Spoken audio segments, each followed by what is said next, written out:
y voy a compartir la pantalla. El día de hoy terminamos lo que son las teorías de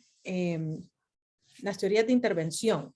Terminamos con una que es muy importante. Es conocida como la doctrina Rumsfeld. Esta doctrina es tan importante que hasta hicieron un especial en Netflix sobre esta teoría. Y la teoría se llama justamente, no se llama la doctrina Rumsfeld, sino que se llama la doctrina, se llama los known unknowns, que en español sería los conocidos desconocidos. ¿Por qué? Porque esa es como la parte toral de la teoría.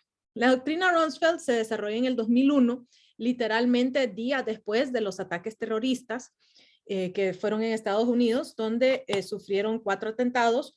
Uno de ellos que terminó porque los mismos pasajeros bajaron el avión en Pensilvania. 2 que terminaron en Nueva York, donde se estrellaron en las Torres Gemelas. Y uno que terminó en que se estrelló en el Pentágono. Donald Rumsfeld era el secretario de Defensa de los Estados Unidos de América, que estaba en ese momento en el Pentágono.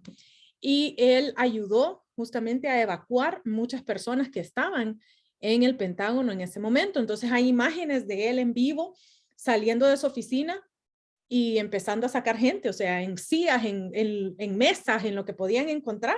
Él los ponía encima y con otros de los que estaban ahí, pues sacaban a la gente. Entonces, él en ese momento no solo estaba actuando como secretario de defensa, sino como un ser humano que miraba a sus compañeros en dolor, en pánico, y él quería ayudar en ese momento. Y no es hasta, según las declaraciones que él da en este documental, justamente que lo pueden ver, Los conocidos desconocidos, que él dice que días después, cuando por fin su mente le hace clic otra vez, pues regresemos a lo que tengo que hacer, a mi misión, ¿verdad? Que él empieza a grabarse y empieza a pensar en qué fue lo que sucedió. ¿Por qué la potencia más grande del mundo entero, el que tiene supuestamente los mejores satélites, la mejor información, la mejor infraestructura? Ya sabemos que, como vimos justamente ayer, tienen el presupuesto más grande a nivel mundial en cuestiones de defensa. ¿Cómo es posible de que ellos no supieron? Y que esto sucedió no solo un avión, sino que 4 aviones que secuestraron y que encima estrellaron. ¿Cómo sucedió? ¿Qué fue lo que sucedió?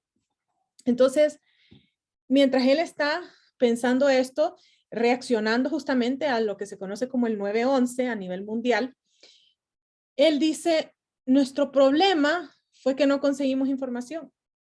Ese fue nuestro problema. ¿Y qué tipo de información es el que nosotros tenemos que conseguir? Bueno, él dice que existen 4 situaciones. La primera situación se llama la situación del conocido conocido, que eso lo que significa es, yo tengo un enemigo, sé quién es y sé cómo va a actuar, es decir, conozco sus tácticas. Eso él lo dice de una manera muy sencilla. Pregúntense en quién es el delincuente común que ustedes conocen.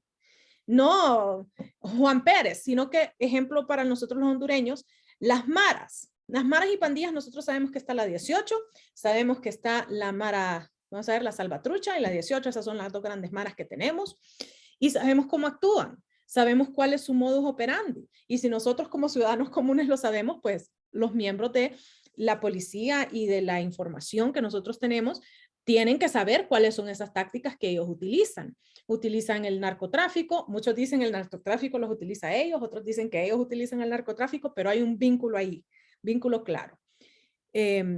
Hacen secuestros, tanto express como secuestros ya prolongados. Hacen amenazas a los negocios donde cobran impuesto de guerra. Es decir, nosotros ya sabemos cuáles son sus tácticas, sabemos quiénes son y sabemos cuál es su táctica. Eso, dice él, es la situación ideal. Yo te conozco y sé cómo vas a actuar, entonces yo puedo detenerte. Luego tenemos una que dice él que es la mejor opción que nosotros podemos tener. Los desconocidos desconocidos. No sabemos quién es esta gente, ni sabemos cuáles son sus tácticas. Y él dice, esta es la mejor de todas porque esto lo que significa es que están actuando en un lugar tan remoto y de una manera tan desconocida que es casi imposible que llegue a nosotros.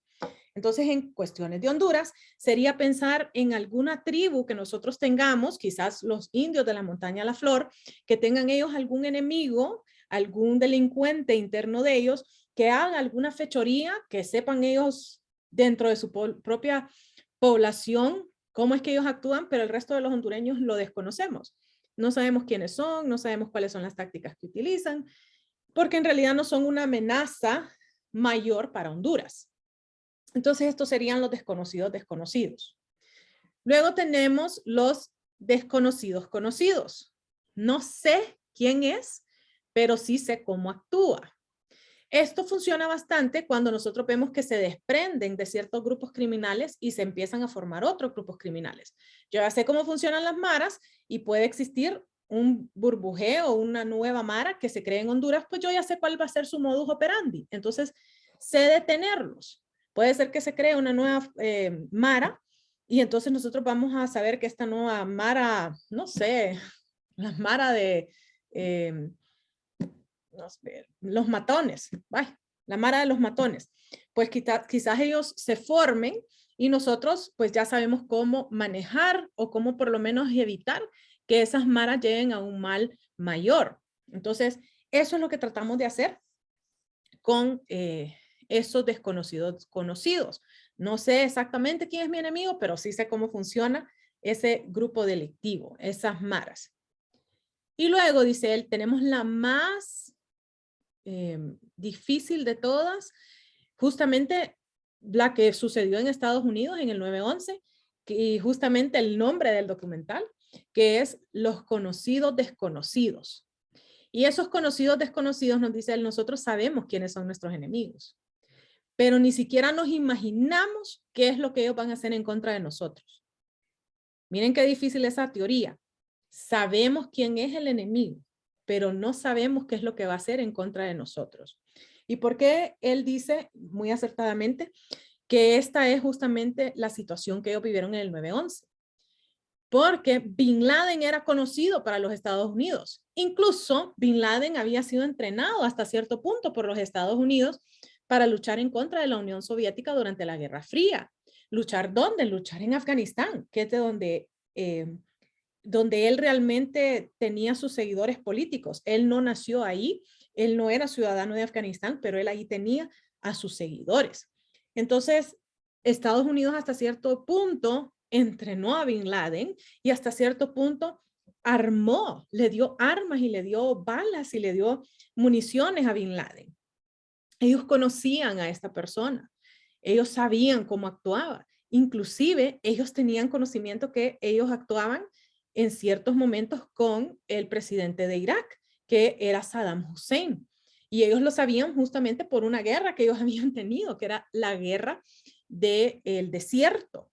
Entonces ellos conocían a Bin Laden, ellos conocían a Saddam Hussein, ellos sabían todas las cosas que ellos podían recoger como información de las cosas que estaban haciendo. Inclusive teníamos información a nivel de Naciones Unidas, y esto es verdadero y ustedes lo pueden verificar, tenían información en Naciones Unidas de que ellos lo que estaban haciendo realmente era armándose más. Y una de las cosas que quería tener Irak era un arma nuclear, justamente de lo que hablábamos ayer, de las armas nucleares.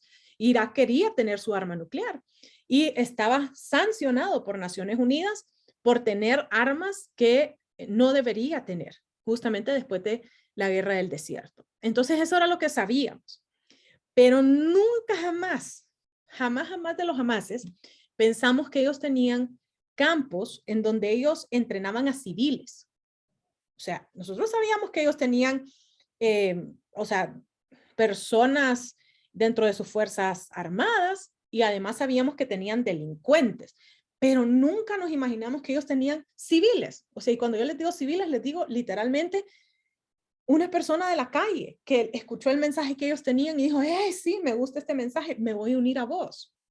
Ellos nunca se imaginaron que eso iba a suceder, número uno. Número dos, que una vez que ya estaban entrenados, estas personas iban a irse con una visa, es decir, de manera legal, a Estados Unidos. ¿Qué tipo de visa fueron los que ellos consiguieron? Visa de estudiante. O sea, ¿cómo usted va a pensar ¿En qué mundo usted va a pensar un marero, un narcotraficante, un terrorista? ¿Por qué les digo estas tres cosas? Porque las tres cosas están ligadas. Hoy en día nosotros sabemos a nivel de Naciones Unidas, por esa información del primer comité, que las tres cosas están ligadas, que estas personas iban a aplicar a una visa de estudiante, que iban a aplicar a una universidad, que iban a ser aceptados en esas universidades. No sabíamos que ellos eran capaces de hacer algo así, ese tipo de plan. Una vez estando en estas universidades, que ellos iban a ir a clases, que ellos iban a sentarse con el resto de las personas, iban a estar expuestos a la cultura de los Estados Unidos de América, y que ellos aún así, habiendo estado expuestos a esa cultura, como que no se compenetran en esa cultura, no le ven el lado positivo a esa cultura y más bien siguen con su plan. Y ese plan incluye entrenarse para aprender a volar aviones. Y algo bien interesante, siempre ellos preguntaban cómo se despega el avión, cómo se vuela el avión. Pero fíjense que ellos nunca preguntaban, ¿y cómo aterrizo? Algo bien peculiar. O sea, ¿por qué yo voy a querer saber despegar el avión y volar el avión y no voy a querer saber aterrizar el avión? Pero bueno, esas fueron de las cosas que falló la información. Nadie dijo, fíjense que aquí hay un grupo raro que quiere aprender a despegar el avión y a volar el avión, pero no quiere aprender cómo aterrizarlo. Nos parece algo interesante que ellos no quieran aprender eso. Además de eso, hubo un fallo en el momento de que estas personas ya fueron al aeropuerto y quisieron ingresar al avión, y ingresando al avión, inclusive a uno le hicieron un registro adicional. Y cuando le hacen el registro adicional, encuentran un cuchillo. Tenía una punta bastante, con bastante filo, y le retiran el cuchillo de su maleta y lo dejan pasar. No preguntan por qué él anda el cuchillo, no hay ningún tipo de miedo que sienten los guardias que están en ese momento en el aeropuerto de Boston. No hay ningún tipo de alarma en donde ellos dicen, oh, porque esta persona estaría volando con un cuchillo, o sea, bastante largo, con una punta bastante filosa. O sea, ¿qué será que él está en eso? Y incluso después de haberle hecho el registro, no le hacen un registro tan exhaustivo porque resulta que él tenía otro cuchillo adentro de su maleta de mano. Entonces, no fue tan exhaustivo, nunca se imaginaron que algo así iba a suceder. Y entonces, luego, pues, sucede lo que sucedió en el 9/11, que ellos secuestran el avión, le dicen a la gente que van a aterrizar, que no, lo que quieren hacer es un secuestro aéreo normal, y acaban estrellándose en contra de 3 edificios importantes y de una pradera, que fue lo que sucedió en Pensilvania. Entonces dice Donald Rumsfeld, este es el peor de los casos. El peor de los casos es que yo sabía quiénes eran mis enemigos, pero nunca me imaginé que ellos iban a actuar de esa manera. Teniendo toda la información a mi disposición, teniendo el mejor equipo para hacer espionaje, teniendo la mejor información recopilada, tanto en nuestras emisiones como en nuestras negociaciones, como en nuestras investigaciones. Nunca nos imaginamos, y hubo lo que él llama el fallo de la imaginación en ese momento. Y se desarrolla lo que se conoce como la doctrina Rumsfeld. Y esta doctrina Rumsfeld, muchas personas a mí cuando la explico en qué consiste, me dicen, esto es lo que vivimos en Honduras, abogada. La doctrina Rumsfeld lo que quiere es conseguir información. Eso es lo que quiere.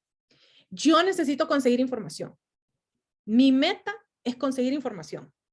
Y para conseguir esa información, yo voy a hacer las cosas de la manera legal y de la manera ilegal también. ¿Por qué les digo de la manera ilegal? Porque a cuántas personas no les ha pasado de que están siendo intervenidos sin orden judicial. Sus teléfonos, sus comunicaciones, sus correos electrónicos, con la excusa de es que está usando una plataforma pública. Sí, pero es un correo o un mensaje interno. Ah, está usando WhatsApp. O sea, todos los mensajes que usted está usando en WhatsApp, todos van a quedar grabados. No, pero eso solo lo va a saber Celtel. siga pensando así, no se preocupe, siga pensando así. Y eso nosotros lo sentimos en Honduras, sí, es cierto, lo sentimos en Honduras, esa necesidad de recopilar información que tienen muchos entes del Estado, pero también, y de una manera primordial, si esta doctrina fue desarrollada en los Estados Unidos, lo sienten en Estados Unidos de América.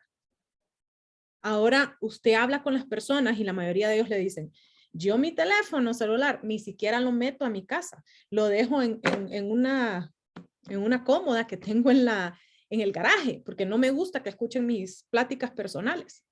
Mi esposo es de los que más se ríe, porque parte de una de sus misiones, esa misión él la tuvo, vamos a ver, en el 1998. Fue la primera vez que él tuvo esa misión, cuando regresó de Somalia. La segunda vez que él tuvo esa misión fue en el 2003. A él lo mandaron a trabajar en una agencia que en aquel entonces era poco conocida y ahora todo el mundo la conoce, que es la Agencia Nacional de NSA, National, ¿cómo se llama? NSA es National Secrets Agency. Es la Agencia Nacional de Secretos de los Estados Unidos. Tiene una oficina enorme en Washington, D.C. Justamente queda cruzando el puente, entrando a Virginia, muy cerca del Pentágono.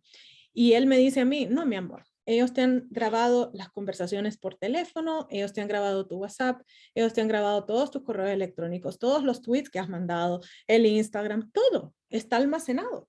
Y ha estado almacenado desde que yo trabajaba ahí. Entonces ahora imagínate, después de lo que sucedió con la doctrina Rumsfeld, cuántas cosas más están allí. Ellos le conocen la vida entera a uno. Con una vez que usted sea interrogado en un cuarto, si alguna vez a alguno de ustedes les ha tocado la experiencia de ser interrogados al cruzar la frontera con Estados Unidos, se van a dar cuenta que ellos saben cosas que usted ni siquiera se imagina que saben. A mí me ha pasado por el hecho de que yo tuve visa primero de turista, después tuve visa de estudiante, después tuve visa de trabajo, después tuve visa nuevamente de turista, porque dejé de trabajar en Estados Unidos, me fui a Honduras. Y hoy en día tengo mi residencia por estar casada con mi esposo. Y cada vez que a mí me entrevistaban, eran experiencias impresionantes. Ejemplo, a ver, ¿y usted cuando vivió en 443 Nueva York, Avenida de Nueva York, en Washington, D.C., con el código de área 22001, ¿por qué usted decidió vivir sola y no con una compañera? Ese tipo de preguntas. A ver, dice aquí que usted cuando estaba trabajando en la sociedad que trabajaba, en la non-profit, que es una ONG que usted trabajaba, usted decidió llevar este caso, este caso, este caso y este caso. ¿Por qué usted decidió participar en esos casos y no en otros? Porque me los asignó mi jefe. Pero usted alguna vez le dijo a su jefe que esos eran los casos que quería llevar. Qué interesante saber de que usted llevó clases con el profesor Jackson. ¿Por qué usted decidió llevar 2 de sus 11 clases en Georgetown con el profesor Jackson? ¿Por qué con él y no con Brenner? Pues porque él fue, o sea, y uno en ese momento realmente uno queda así como, vamos a ver qué habría estado pensando yo en ese momento. Pues en realidad yo creo que fue, no, pero ¿usted cree que fue eso o realmente esa fue la razón? Pues yo creo que esa fue la, no, pero es que usted sabe que esa es la razón o cree que esa es la razón. Y uno queda así como, eh, eh, no, pues sí, esa fue la razón. Yo decidí tomar clases con él porque él fue el que fundó la OMC, él era la cara de los Estados Unidos, él era el negociador de los Estados Unidos, él fue el que hizo el documento, entonces yo quería saber cosas de comercio y pues a mí me parece, y uno queda así como hablando, o sea, ¿qué estoy ni siquiera diciendo? A ver, me decían, y en otra de las entrevistas que me hicieron, me dicen, ¿por qué usted en su aplicación dice de que su casa queda en Honduras, pero en una de las tarjetas de crédito que usted tiene su dirección como una dirección en Los Ángeles, California? Ah, porque ahí vive mi hermana. ¿Y su hermana le paga las cuentas? No, le digo, y me empiezo a reír y me dice, esto no es broma, me dice yo. No, ella no me paga las cuentas, yo me pago mi cuenta. ¿Y por qué pone la dirección ahí y no en Honduras? Y yo, porque la tarjeta de crédito es gringa, entonces la pago en Estados Unidos. Sí, pero ¿Cuál es la necesidad de ponerlo ahí? ¿Qué vínculo tiene usted con su hermana? Y yo, pues es mi hermana. O sea, ese tipo de preguntas, y uno queda así como, ¿de dónde saben tanto? ¿Por qué ellos saben que una de mis tarjetas de crédito acaba yendo a mi hermana? ¿Cómo saben que yo viví de manera única y no tenía compañera de cuarto? ¿Cómo ellos saben toda esta información de mí? Y la última fue cuando fui a la embajada americana, cuando me estaban aprobando ya mi proceso de residencia, y me empieza a hacer preguntas el muchacho que estaba ahí, ¿verdad? El agente consular. Me empieza a hacer preguntas y yo pues ya acostumbrada a tantas entrevistas a las que he estado, ¿verdad? Y ya por último me dice, a ver, ¿y usted sabe cuántas veces ha estado casada su esposo? Y yo, sí, sí sé cuántas veces ha estado, pero yo soy la última. No me importa cuántas, la que estuvo antes, la última soy yo. Y se empieza a reír él y me dice, mire, me gusta su personalidad, me dice, y le digo, pues muchas gracias, le digo yo, pero esa es la verdad, yo soy la última, y así después de mí, pues no sé qué decirle, le digo yo. Y se empieza a reír el muchacho. Y entonces después me dice, ¿y usted sabe cuáles son las casas en las que su esposo ha vivido? Y yo, desde que nació, le digo, o sea, pues sí hay que preguntar, porque la verdad, yo sé que él viene de un lugar que se llama Anaconda, Montana. Ese es el lugar donde él nació, la ciudad donde él nació se llama Anaconda, Montana, y hasta lo digo mejor yo que él, ¿verdad? Él lo dice Anaconda, yo digo Anaconda, Montana. Y entonces le digo, pues mire, la primera casa donde él vivió es en Anaconda, Montana. Y me dice, ¿pero usted sabe la dirección? Y yo, no. ¿Y usted sabe la dirección de la hermana Susan, que todavía vive en el mismo pueblo donde yo? Pues fíjese que yo a Susan la conozco, pero si me deja ver mi celular, le digo que está en, ustedes si han entrado a la embajada americana, saben que uno no puede ingresar con el celular, sino que lo deja afuera. Si usted me deja ir afuera, yo le puedo decir dónde fue que le mandé la tarjeta de Navidad, porque ustedes saben, los gringos se matan tarjeta de Navidad. Entonces, si quiere, yo le puedo. No, si aquí vimos que usted le mandó 3 tarjetas de Navidad. Y yo, no, pues sí. Ya han sido 3 Navidades, entonces sí, le he mandado 3 tarjetas a Susan y me quedé pensando yo, santísimo, hasta saben las tarjetas de Navidad que uno le ha mandado. Y yo, ok, está bien, dije yo. Entonces, ¿qué es lo que eso significa? Que ellos están recopilando toda la información que ellos desean recopilar para que en algún momento, si algo de lo que yo estoy haciendo levanta alguna alarma, ellos puedan actuar. Ellos le llaman a esto justamente el acto del patriota. Eso es parte de el paquete que incluye la doctrina de Rumsfeld, el acto del patriota, que no es más que una ley que ellos han hecho para poder hacer este tipo de recopilación de información de todos nosotros. Si usted en algún momento ha solicitado una visa, ni siquiera que se la hayan otorgado, que ha solicitado una visa, ellos ya tienen algún tipo de información suya. Entonces, ellos hacen esto como parte de algo que a mí me da mucha risa, que se llama el acto del patriota. ¿Qué patriota va a ser? Que usted, que le estén recopilando su información, que usted ya no tenga privacidad. Y muchos de ellos dicen, es que si no tenés miedo de que nosotros sepamos las cosas, entonces no tenés de qué preocuparte. Si no estás haciendo algo malo, no tenés de qué preocuparte.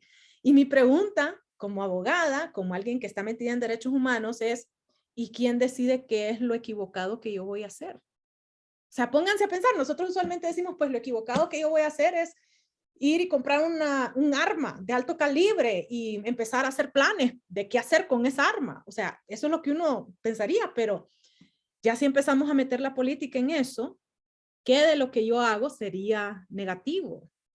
¿Qué de lo que yo hago levantaría alarma? Piénsenlo de esa manera.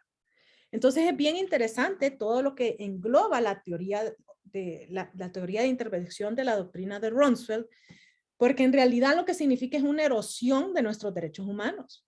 Ya nosotros no tenemos privacidad. Ya nosotros hemos permitido que el gobierno nos diga qué es lo correcto y qué es lo incorrecto. Ya nosotros no podemos pensar, tuitear, subir una foto a Instagram sin que eso ya quede grabado. Y muchos me dicen a mí, jamás he ido a Estados Unidos, ni jamás me importa. Y le digo yo, ¿y tiene Instagram? Porque si tiene Instagram, Instagram es una compañía de los Estados Unidos de América, ahí tiene su casa matriz. Entonces todo lo que usted ha publicado en Instagram está grabado. Si usted tiene Twitter y ha hecho un tweet, todos los tweets que usted hizo están grabados. Ah, yo tenía Twitter, pero lo borré. Ya lo borré, abogada. Si usted me busca, yo no salgo en Twitter. Sí, pero es que ellos no se basan en la información actual. Ellos tienen cuando usted hizo el tweet. Ahí fue que lo grabaron. No lo que usted tiene ahorita, lo que usted hizo en ese momento. Errores ortográficos, un tweet que se le fue, me da risa a mí, la nalga lo escribió. Y sí es cierto, de vez en cuando yo he tenido el celular abierto y la nalga me escribe cosas al WhatsApp. Gracias a Dios, nunca me ha pasado con un cliente importante y nunca me ha pasado con ustedes los alumnos, pero sí me ha pasado con mi mamá, me ha pasado con mi hermana, me ha pasado con uno de mis clientes que gracias a Dios bien chabacán, y entonces me dice, tu nalga me escribió LJJ7. Ya sé que no fuiste vos, jajaja, me dice. Sí, porque eso le pasa a uno, no puede llamar a una persona desde el celular de esa manera. Todas esas cosas, todos esos errores que uno ha hecho están grabados. Twitter es una compañía de los Estados Unidos de América. Facebook es una compañía de los Estados Unidos de América. Está grabado todo lo que usted ha puesto ahí. Pero yo lo quité, no me importa. ¿Lo publicó alguna vez? Ya está grabado. Entonces esas cosas son bien interesantes que nosotros las miremos y que las veamos en su justa dimensión. ¿Qué significa de que el gobierno de los Estados Unidos y el gobierno de Honduras, por si acaso pensamos que no está sucediendo, claro que está sucediendo en Honduras, qué significa que el gobierno de los Estados Unidos, el gobierno de Honduras, el gobierno de Rusia, el gobierno de China, TikTok, el famoso TikTok, mi esposo es anti-TikTok, si usted tiene cualquiera de esas plataformas, ¿qué significa de que ellos tengan acceso a nuestra información? ¿Qué significa que ellos sepan de que yo le escribo a mi cuñada? ¿Qué significa de que ellos tengan el GPS, los mapas de donde usted ha andado? ¿Qué significa? ¿Qué tipo de privacidad tengo? Pensémoslo de esa manera. ¿Qué tipo de confidencialidad puedo tener yo? Me daba risa porque cuando yo estaba, éramos amigos, obviamente con mi esposo empezamos de amigos, nos hablábamos mucho por teléfono. Y entonces, una vez le digo yo, bueno, que no escuche el FBI, le digo, que voy a decir algo. Y se echa de la carcajada y me dice, Laura, ¿no te has dado cuenta con quién estás hablando? Me dice. Pero es obvio que desde el primer momento en que vos decidiste hablar conmigo, ya estuvo, ya está grabada. Y yo me echo la carcajada. Pero ahora que sé, porque he estado viviendo dentro de las Naciones Unidas, he estado en esas conferencias, he estado adentro de esos meetings de información desclasificada, porque he visto todo lo que los fallos y he visto todo lo que esos reportes dicen. Ahora me doy cuenta que en realidad él no me estaba bromeando. Nuestra información está grabada. Entonces, ¿qué significa eso? ¿Cómo afecta eso su vida? Para muchos me dicen, no, a mí en nada. Pero pensémoslo. ¿Qué sucedería si un político llega a la presidencia que es en contra de lo que usted piensa? Que no le gusta que usted se reúna en ciertos lugares, que quiere que ciertas organizaciones desaparezcan y su GPS de su celular dice que usted ha andado ahí todos los domingos, todos los viernes. Entonces, ¿qué sucedería si eso llega a pasar? ¿Sería usted clasificado un enemigo? ¿Sería usted una persona que vamos a investigar?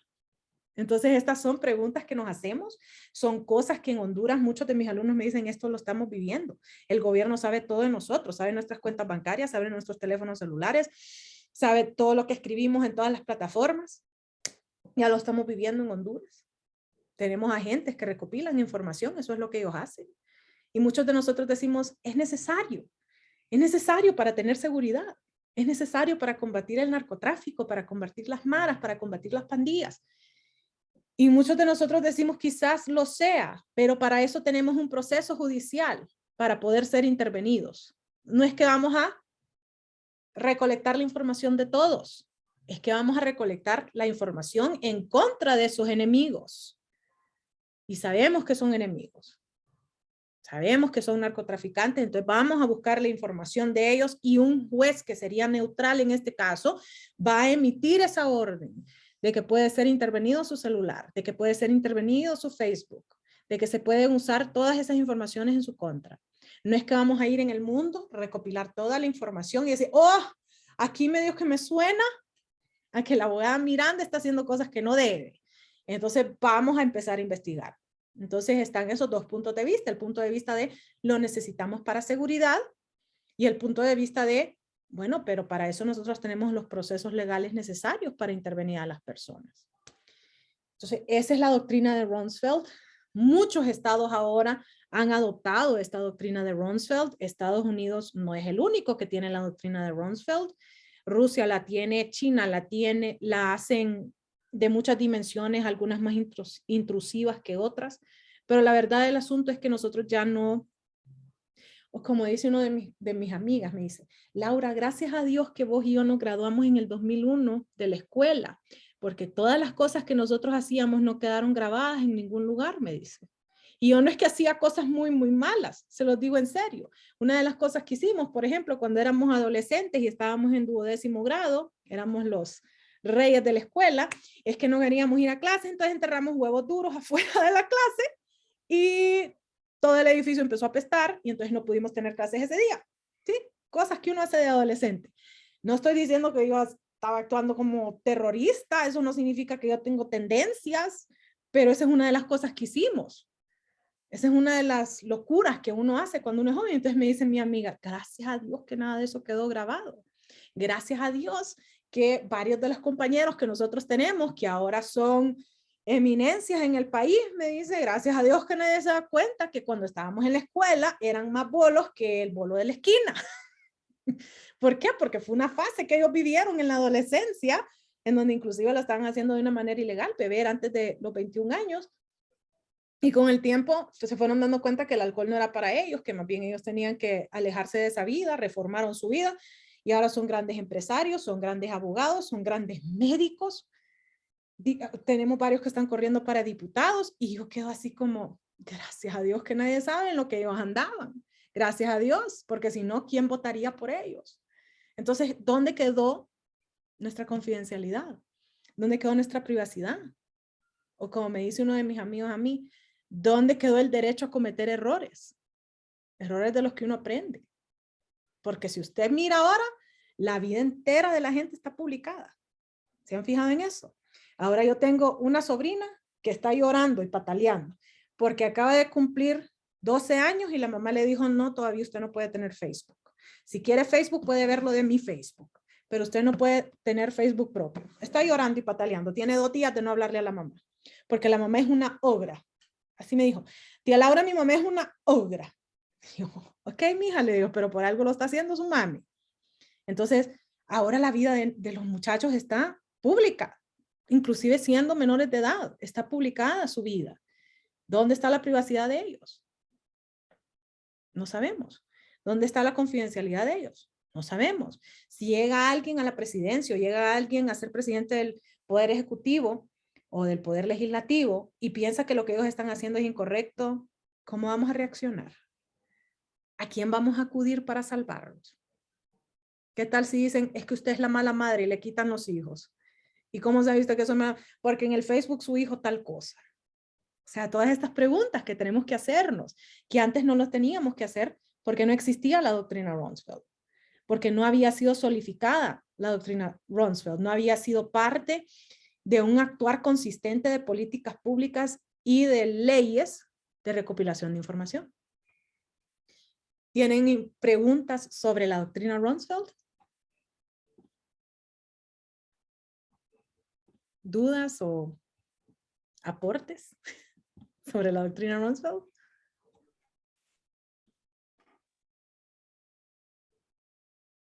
¿No? Abogada. Dígame, Elizabeth. Fíjese que lo que nos ha compartido, ¿verdad? Sobre la situación esta de conocido, conocido, lo que son el enemigo, la táctica, desconocido, conocido. Hay un pasaje bíblico que dice que los enemigos del hombre serán los de su casa. Los enemigos del hombre serán los de su casa. Es decir, yo conozco a mi enemigo, O sea, no conozco lo que me va a hacer. ajá, y realmente crear una persona, ¿verdad? Porque esto es como preparar hasta el enemigo para que después venga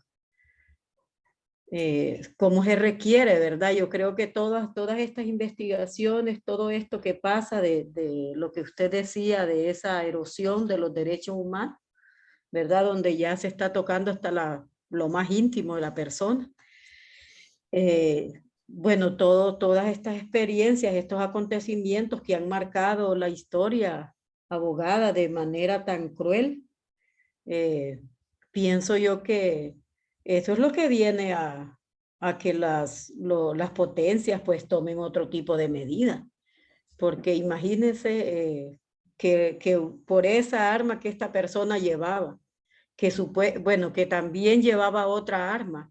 Ajá, si alguien, como dije, se le hubiera pegado, ¿verdad? La cosa es que el que anda mal, la abogada, tarde o temprano se descubre, ¿verdad? Pero esa intuición de poder darse cuenta realmente quién es el que se está planificando el mal o el daño.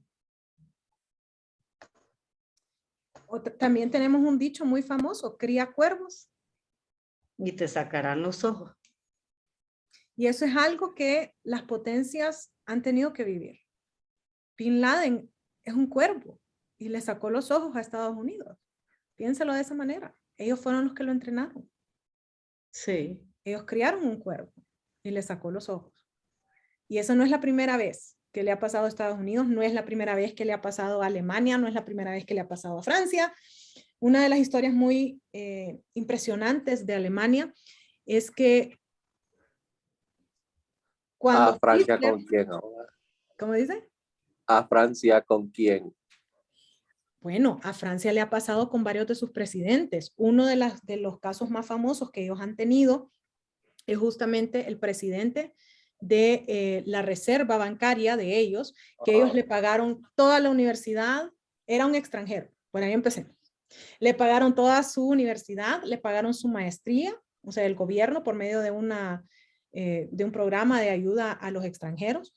Llegó a ser presidente del Banco de la Reserva Mundial, después de ser presidente del Banco de la Reserva Francesa, pues justamente por tener una buena reputación en Francia, y resulta que era un violador de mujeres en serie. Un violador en serie. Y además de eso, había robado no sé ni cuántos millones de euros en Francia. Primero robó en francos. Así de tanto tiempo tuvo, que primero robó en francos y después robó en euros. O sea que sí, hemos tenido varios ejemplos a nivel mundial de criar cuervos y que le han sacado los ojos a quien los crió. Entonces, muchos dicen son errores, muchos dicen es una falta de visión.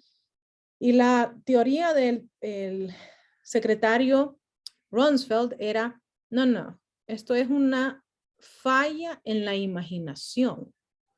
Y nosotros fallamos en la imaginación porque no tenemos información. Esa era la teoría que él manejaba. Y esa es la teoría que ha desencadenado en la recopilación masiva de información, tanto del sector público como del sector privado. ¿Sí? ¿Tenemos algún tipo de pregunta o aporte sobre este tema? Algo que ¿no? Bueno, chicos, entonces les deseo mucha suerte con su memorándum. Espero que estén rezando mucho por esas elecciones, porque las cosas, yo no sé, semana de silencio electoral y lo menos que ha habido de silencio. Sí, abogada. Todas las cosas que han estado saliendo. Bueno, pero que Dios nos bendiga a nosotros y a Honduras, ¿verdad? Eso es lo Abogada, único. ¿hasta qué fecha se extendió lo del El lunes vamos a entregar el memorándum. memorándum? Gracias. Cheque. Bueno, chicos, entonces que tengan un feliz fin de semana. Espero que las elecciones salgan bien y que pues no hayan desastres y no hayan disturbios. Ese es mi deseo. Gracias, abogada. Buenas noches. Gracias, Buenas abogada. noches.